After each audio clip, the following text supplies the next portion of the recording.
There's a reckoning happening around you right now. This reckoning has come in many forms, and one important one we see when we turn on the 9 o'clock news is the emerging social justice movement. Today, I want to bring your attention to a specific movement happening in real time, the land back movement.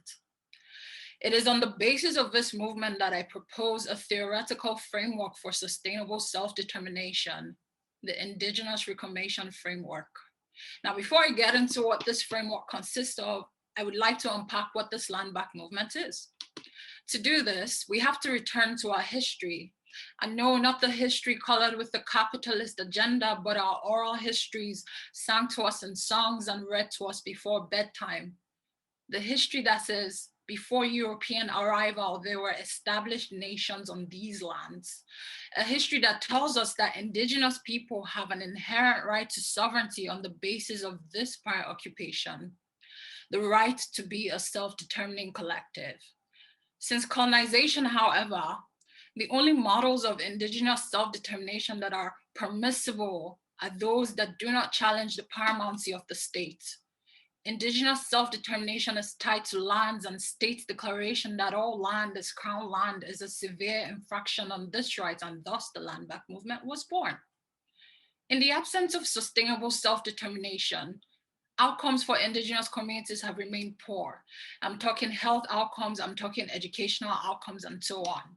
So my primary research question is this: can Indigenous sovereignty and self-determination be reconciled with state sovereignty? I learned about the land back movement through my involvement with the Black Lives Matter movement, which at its core is really about deconstructing the foundational myths that underpin how we understand society. The land back movement takes this a step further by expanding on this deconstruction, and so I present to you the Indigenous Reclamation Framework. This framework comprises of primarily three nonlinear strategies. One, Indigenous-led environmental assessment and monitoring, which is about centering Indigenous ways of knowing and repositioning Indigenous peoples as stewards of Mother Earth and its biodiverse life. Two, consent protocols and permitting, which takes free, prior, and informed consent and elevates it by shifting decision-making powers taken from Indigenous communities back into their hands. Three, land reoccupation. This puts into practice the notion that justice expands to not only rights, but our collective responsibilities to land.